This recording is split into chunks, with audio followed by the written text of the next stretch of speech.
Do negative cause karma give effect only in this life? If I broke up someone's marriage plans, will I have to suffer exactly the same consequences in my next life?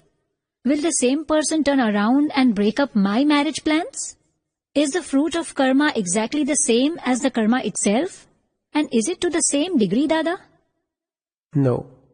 You will encounter the consequences of your meddling of this life in the present life. All that is visible is effect karma. The effect and the effect of the effect karma are experienced in this life. What if I am already married and I meddle in someone else's marital plans? How will the consequences of that action affect me, Dada? No, you will not receive the very same consequences. The manner in which you have hurt someone internally will make its way back to you in some form or another. If you hurt someone's daughter when you yourself do not have one, how can you suffer the same consequences? You will suffer the consequences in this very life. That which is in front of you is an effect, and they have to be experienced in this life. The effect of cause karma done in this life will be experienced in your next life. If my bhav intent is to cause someone a loss worth millions of dollars, does that mean I too will have to suffer the same type of loss, Dada? No, not in terms of damage. You will suffer in another way, but to the same degree. Whatever unhappiness you give out, the same amount of unhappiness will come your way. Your son will make you miserable, perhaps by squandering away all your money. You will inevitably suffer the same amount of unhappiness that you caused to another. If you hurt somebody, you will suffer hurt. And if you give happiness to someone, you will get happiness back. Ultimately, all the karmas fall into the category of rag, dvesh, attraction and abhorrence. The effect of rag, or attraction, is happiness, and the effect of dvesh, abhorrence, is unhappiness. If the effect of attraction is happiness, and the effect of abhorrence is unhappiness, would it be a direct or an indirect effect, Dada? It is nothing but a direct effect. With attachment, merit karmas result, and you receive prosperity and wealth. But when your wealth leaves, it will leave you with unhappiness. The happiness that you experience is really borrowed happiness on loan to you.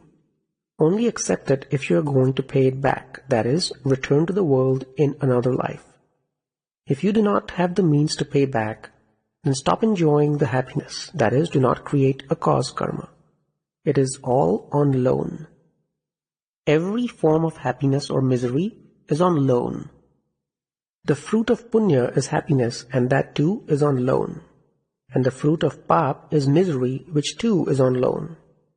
Everything is on loan to you, so don't make a deal if you do not want to take another birth to repay the loan. That is why both forms of karma, merit and demerit, are to be renounced. If we are just taking back what we had previously given, the account is settled. How can you call it taking a loan, Dada? Whatever happiness you are enjoying now is not something that is coming back to you. You enjoy it all the same, but you will have to make a repayment for doing so. You will have to repay it. How will you repay? When you eat a mango and it is sweet, you delight in it and feel content. But the next time you eat a mango and it is sour, you will be equally unhappy. Remember, if you do not take any pleasure, that is, I am enjoying, in anything, you will not experience unhappiness, that is, I am suffering. Dada, what if one does not become engrossed in it? Then there is no harm in eating the mango. Mother-in-law, daughter-in-law, both faultless. I have a lot of conflicts with my mother-in-law. How can I be free from them? You should become free from each and every karma. Each time your mother-in-law gives you trouble, you should find freedom from that karma. What should you do for that? You should think of her as being faultless. Ask yourself why she would be at fault. Tell yourself that it is because of your own karmas that you have encountered her. She is merely instrumental in giving your effect to you. This is how you will achieve freedom from karma. On the other hand, if you look at her faults, you will increase your own karma. When you see fault in others, you bind karmas, that is cause. And when you look at your own faults, the karmas leave. We should live our life in a way that does not bind any karma. You should remain detached from this world. It is because of the karmas we have bound that we encounter the people we do in this life. Who are all these people in our family? We have bound a karmic account with them, which is why they are around us. Even if you were to decide that you do not want to speak with them, you would be compelled to speak anyway. This is all a result of vengeance created in your previous life. That is all you see everywhere. That is why I'm telling you to move away from all that and come to me. That is the Gnani Purush and his Gnan. I will give you whatever I have experienced, so that you too will become free. There is no freedom otherwise. I do not place blame on anyone, but I do make a note of what this world is about. I have seen the world from all aspects and in every way possible. When we see faults in others, it means that we ourselves are still at fault. At some point in time, you will have to see the world as faultless. Everything around you has arisen because of your own account. It will be extremely useful to you if you understand just this much. If you had bound sticky that is difficult karma, the results will be sticky also. Such karmas unfold to give you the opportunity to be free from the stickiness. Everything is your own account. If a person starts cursing you, is his conduct improper? No. This is exactly correct. It is the effect. Whatever it is a worldly interaction, a cause-effect relationship. The difference between the one who knows the self and the one who is ignorant of the self is this. The one who knows the self would be glad if someone were to insult him because he sees that this is freeing him from the karma. A person who does not know the self will retaliate and bind more karma. When someone insults you, it is nothing but the effect of your own karma, and he just happens to be instrumental in it. With this awareness, new karma is not bound. Every effect karma brings with its own nimit or instrument. It has already been decided through which instrument the effect will occur. Dharma is where there is no attachment or abhorrence during the karma effect. Are obstacles self-created? Dada, if someone tries to stop us from coming to satsang, is it because of our own karma? Yes, nobody can touch you if you are not at fault. Everything you experience is the result of your own mistakes. You yourself have bound these karmas of obstacles, and karmas that have been created will have to be experienced. Were these mistakes made in our previous life, Dada? Yes, in the past life. Although I interact nicely with a person, he speaks in a hurtful manner and behaves badly. Is that from the past life? What do karmas of the past life mean? It means that they were created in the form of a plan.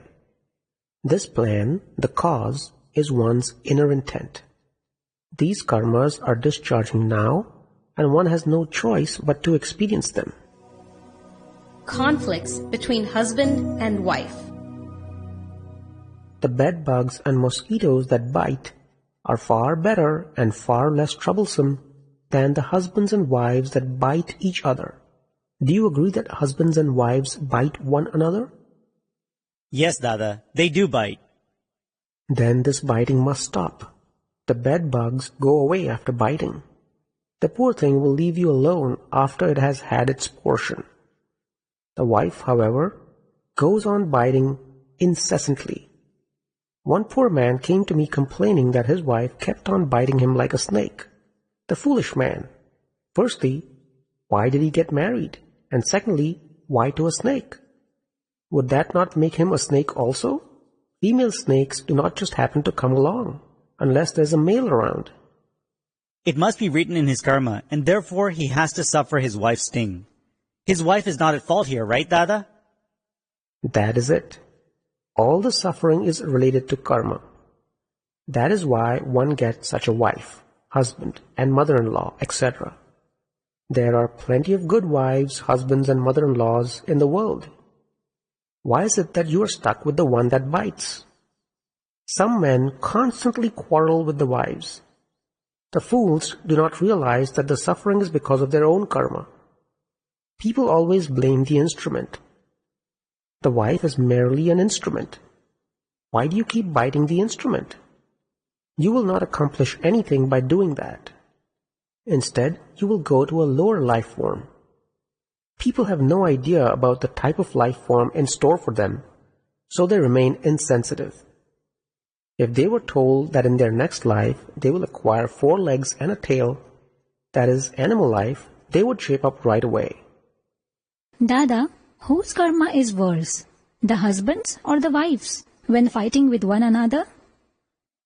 The one who suffers more. Who will give up the fight? Neither of them will. They will simply carry on fighting, Dada. Then they both have bad karmas. It all happens out of ignorance. If there is understanding, then there is no suffering, right, Dada? There is no suffering at all if they understand.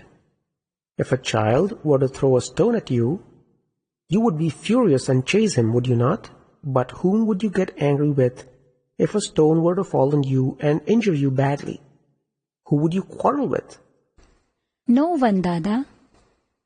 Similarly, when someone hits you, he is merely an instrument. It is only because one does not have this awareness that he becomes upset. There would be no suffering if he were to understand the role of an instrument, that is nimit. Dada Bhagwan na asim jai jaikar ho. Dada Bhagwan na asim jai jaikar ho. Dada Bhagwan na asim jai jaikar ho. Dada Bhagwan na asim jai jaikar.